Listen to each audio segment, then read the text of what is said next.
What is our I? Our ego. Sometime in the development of man, maybe 3, 4, 5,000 years ago, we developed self-consciousness in a peculiar way. We began to realize that by directed thought we could control our environment. And then it was, you see, that we had a sense of responsibility. Let's just assume, for the sake of argument, that there was a time when nobody deliberated. They did exactly what they felt like. When you were hungry, you ate. When you were thirsty, you drank. When you were angry, you hit something. When you were happy, you danced. But you never stopped to think what was the right thing to do. You just trusted your intuition, your instincts, your unconscious, or whatever it might be called. Well, that was great, because nobody worried. Nobody had any problems when it was like that. See, a baby is in the same situation today. Now, maybe you were unsuccessful. Maybe the thing you did spontaneously was absolutely the wrong thing, and the tiger ate you up. Well, that was all right, because it really doesn't matter if the tiger eats you up so long as you weren't spending your previous time worrying about it. See, everybody dies, and if you die clunk like that, that's that. You don't spend all your life before you die worrying about death. You don't spend all your time before you get sick worrying about getting sick. And when you see you move on that level of unpremeditated, spontaneous behavior, that's the golden age.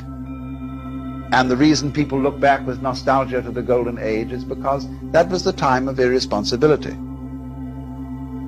But when people began to see that they could provide for the future, and that they could look after things and take care and direct everything, immediately anxiety came into the world. See, that was the fall of man. Because then, the moment you start doing that, you begin to think, now, having thought this question through and decided that such and such is the right thing to do, have I thought it over carefully enough? Now, that's a real bugaboo of a question. You know, you go out of the house and you wonder, did I turn off the gas stove? I think I did, but on the other hand, I'm not quite sure. Let's go back and see. So having gone about 5 blocks, you walk back. Yes, you did turn it off. So you go out again. You wonder again. Now, I wonder if I really looked, or whether I was so keen on finding out that I did turn it off that some sort of wishful thinking perverted my consciousness, and whether I hadn't better check that I really did look properly. You see? Well, this way you never get away. You're trapped. So this, you see, is the problem of all self-conscious beings. They feel responsibility, then they feel responsible for being responsible, and responsible for being responsible for being responsible, and there's no end to it. So then, in this obscure way, everybody wants to get back to the golden age. But they say, if I just acted as I felt and was completely spontaneous, goodness only knows what would happen.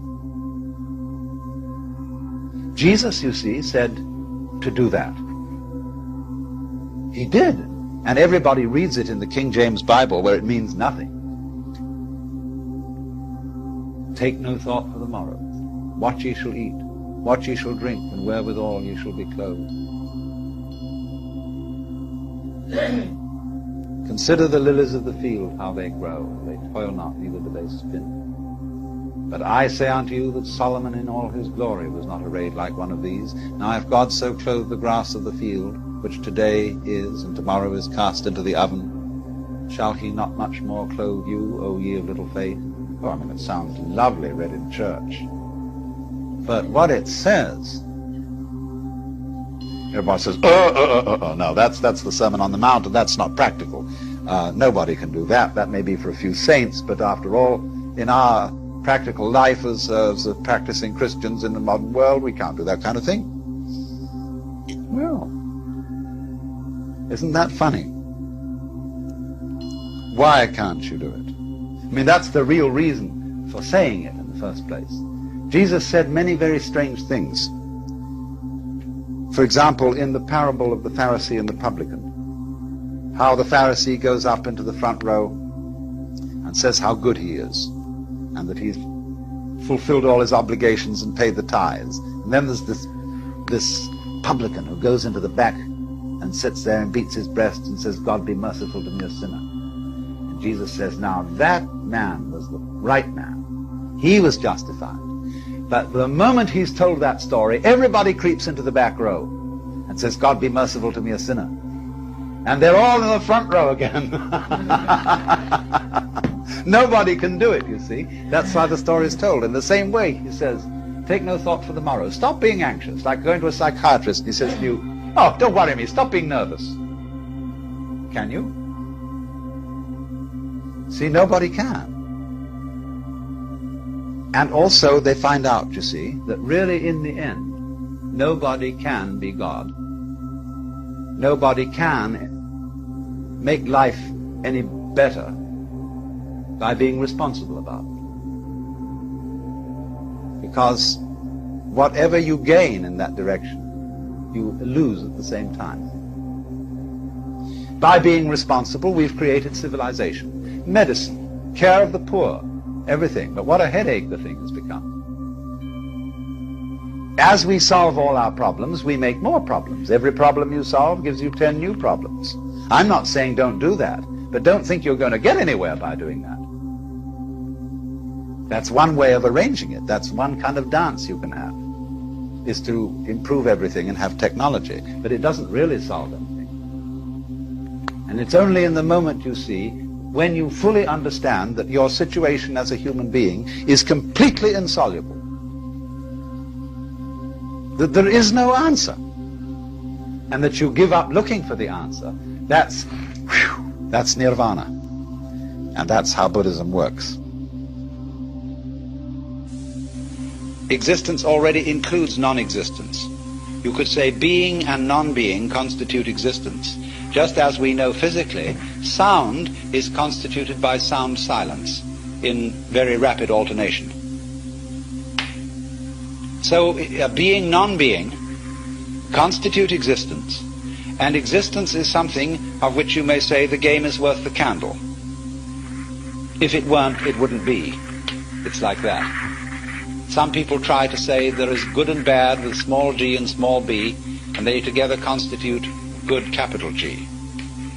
Or one might say that humanity is, and the good of humanity, is a curious combination of beneficence and rascality, of reason and passion. And if human beings didn't have those two sides, they would be less than human. Man is in a certain sense redeemed by his passions, redeemed by being something of a rascal. Because if he weren't, he would be like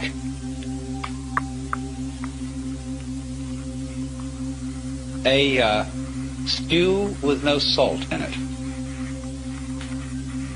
The salt somehow is something that in a large quantity is horrible, but in a certain small quantity delightful.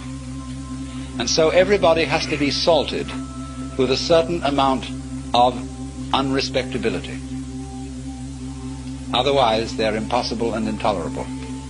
The only thing is, as a fervent cook, don't overdo it. It is in that respect, you know, that it's said of great gurus in India. They have a very funny thing they say. People, Westerners, go over and they meet this man who's supposed to be extremely holy. And they're all agog, you know. And then after spending a few days with him, they begin to wonder. They find he smokes cigarette. They find that he occasionally loses his temper. And they begin to think, well, is this man so holy after all? I mean, he surely should not be dependent on these little habits and luxuries and so on. And then they find he has a girlfriend. And then they leave because they're so scandalized.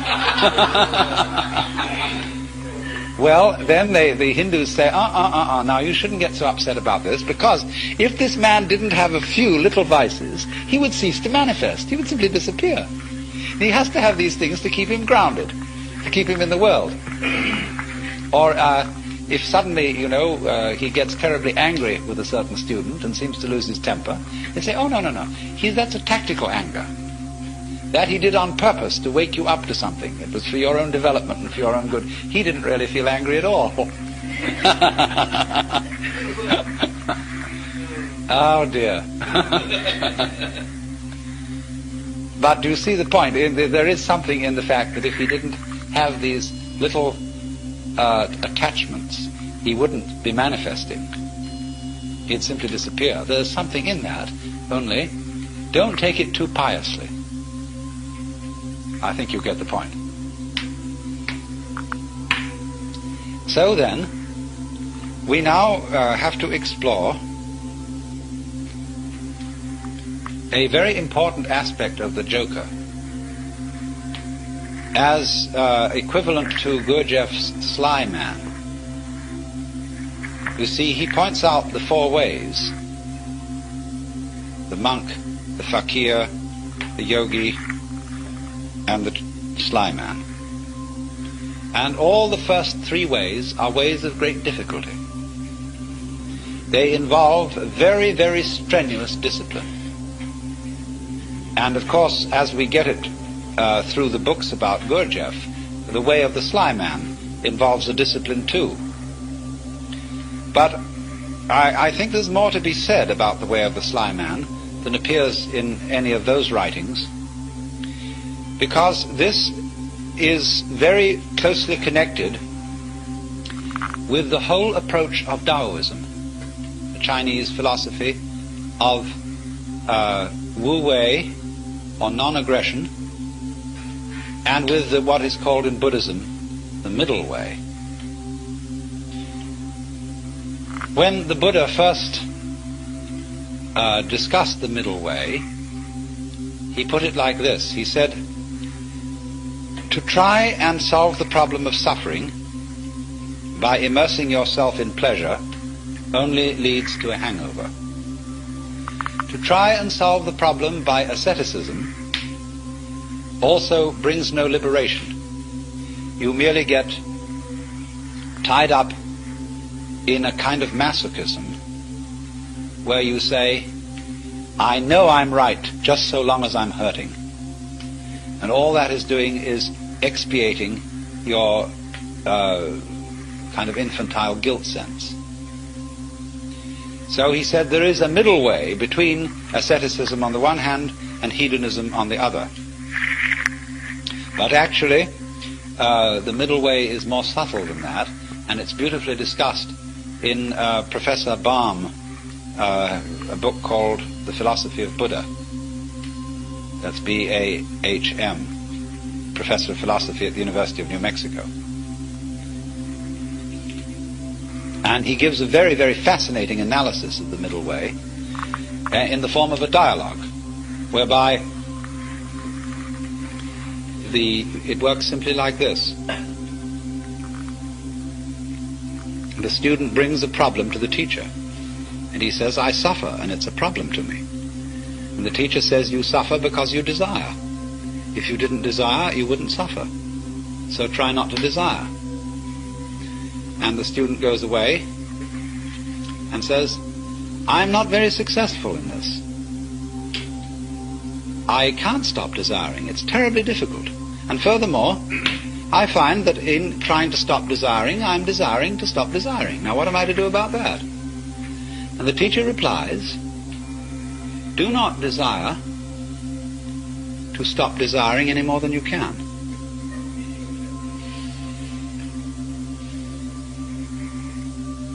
And so the student goes away and practices that. But he comes back to the teacher and said, I still find myself desiring excessively to stop desiring, and it doesn't work. So the teacher says, do not desire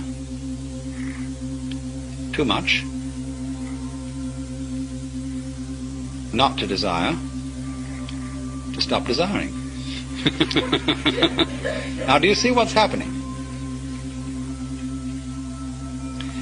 Step by step, almost like Achilles approaching the tortoise, the student is being brought together with himself to the point where he catches up with his own inner being and can accept it completely. And that is, you see, the most difficult thing to do, to accept oneself completely. Because the moment you can do that, you have in effect done psychologically what is the equivalent of saying in philosophical or theological terms, you as you are now are the Buddha, just as I was explaining a few minutes ago. That's unbelievable, because we are always trying to get away from ourselves as we are now in one fashion or another. And it's only we will only stop doing that through a series of experiments in which we try resolutely to get away from ourselves as we are. So that is the middle way. But ordinarily in these other ways, the way of the yogi, the fakir, and the monk, the individual makes a big thing out of the work of liberation, and especially likes the kind of teacher who will put him through the most severe paces. It's interesting how there arise from time to time schools in the West where someone comes along offering, people say, look, it's all very well to go to discussion groups and talk about these things, but that's not the real thing. What you need is really to get down and do some work. And often these teachers are very rude and very stern, but people love it. And such a person will always attract a great following, because people get the feeling, now we're at serious business here. This is really something, you see. And this, you see, though, can be an awful problem. Let's suppose that you have some difficult and distressing habit, like drinking too much. And you're assured that once you've become the victim of this habit, it's an extraordinarily difficult thing to get rid of it, and it requires intense willpower. And so that kills you right off. You're a dead duck from then on. It's as if, you see, you had said to the devil one morning, look, I'm going to get rid of you. I'm not going to have anything to do with you anymore. So the devil, who is an archangel and is terribly clever, is all set for you. And because he knows that you are getting out of his way, he surrounds you with greater temptations than you ever imagined. If you are going to outwit the devil, it's terribly important that you don't give him any advance notice.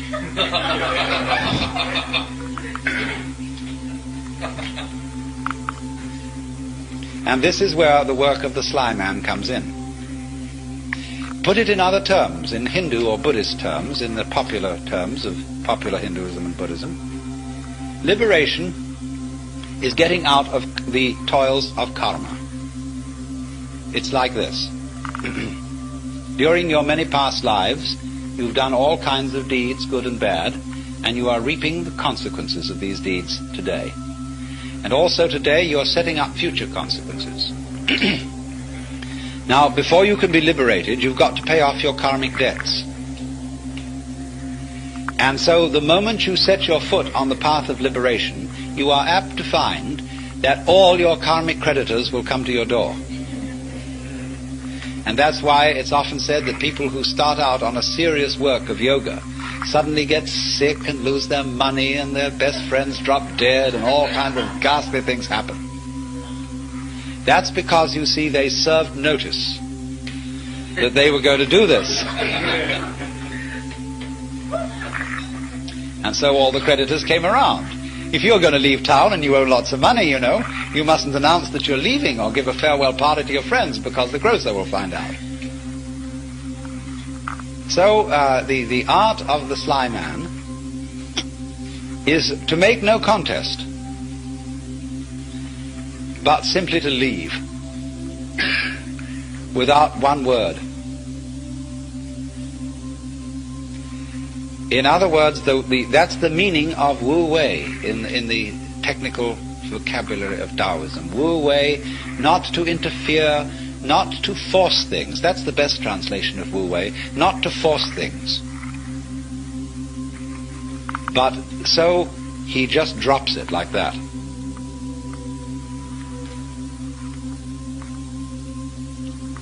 But you're in this respect, you see, you're your own worst enemy. Because even if you serve notice privately on yourself that suddenly you're going to drop it all, already the devil knows. Because who do you think the devil is?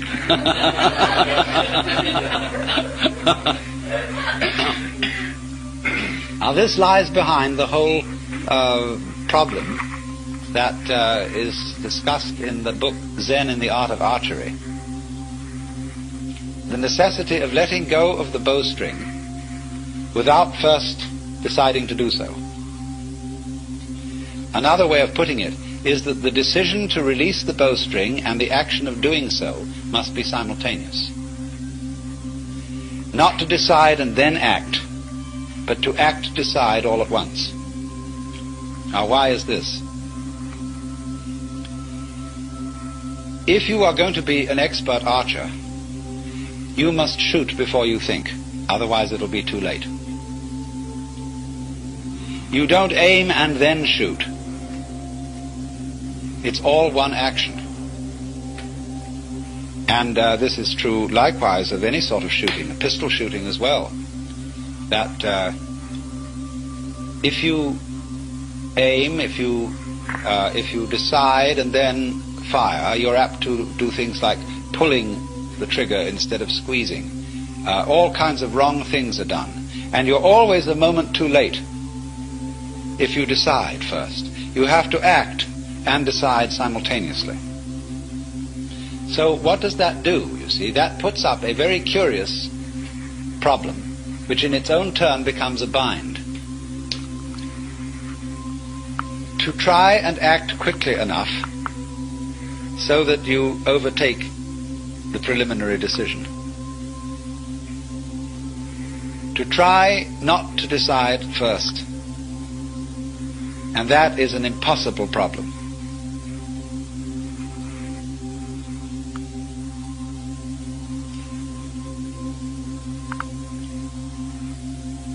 I wonder if you ever read von Kleist's story about the fighting bear.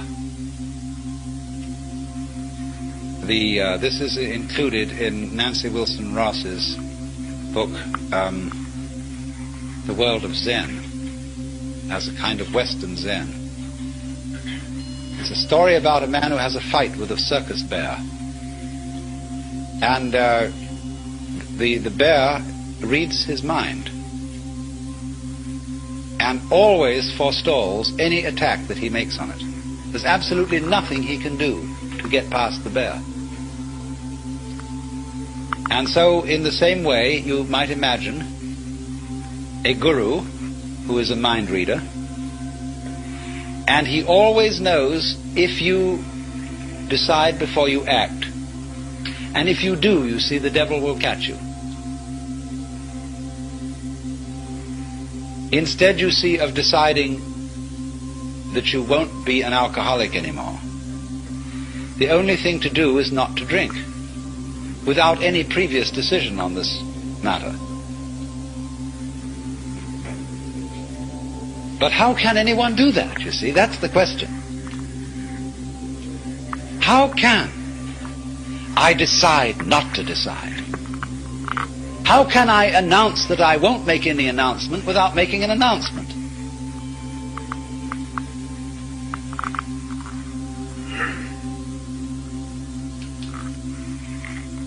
You You see, there is no way out of that bind. Try as you may. You go on and on and on, trying, as Herigel did, to release the bowstring without thinking first to release it. But then, strangely enough, one day the thing happened. He did it. And this is involved in our learning of almost all techniques. That we work and work to achieve that final point of perfection. And it doesn't come, and then one day it happens. Now, what is the reason for that? Is it simply, and this is really, you know, the way it's usually explained, but this is an oversimplification. It is not that we have practiced it so often that it suddenly becomes perfect. It is much more subtle than that. What happens is that we've practiced so often that we find out we can't do it. And it happens at the moment you know you can't do it. When you reach a certain point of despair, when you know that you are the one weird child who will never be able to swim, at that moment you're swimming. Because the desperation and the total inability to do it at all has brought you to a point which we might call don't care. You stop trying. You stop not trying to get it that way. You just have arrived at the insight that your decision, your will, doesn't have any part in the thing at all. And that's what you needed to know. You've overcome, you see, the illusion of having a separate ego. There is no way of telling anyone that that's an illusion and getting appropriate action, because we are thoroughly indoctrinated with the idea that it's real. And if I say, well, I'm going to get rid of my ego, that's what the Taoists call beating a drum in search of a fugitive. He hears you coming.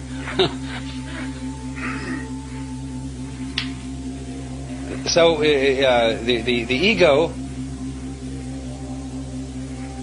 that is to say, the illusion of having a separate will and a separate I center, that can be an effective agent, that cannot be overcome by a decision which seems to be centered in the ego. You might as well put out fire with fire. It can come only when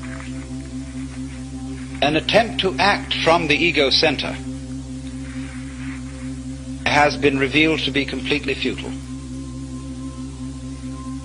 Then the thing happens, because you've really discovered that it was, after all, an illusion. Now, be very careful how you formulate this sort of thing philosophically.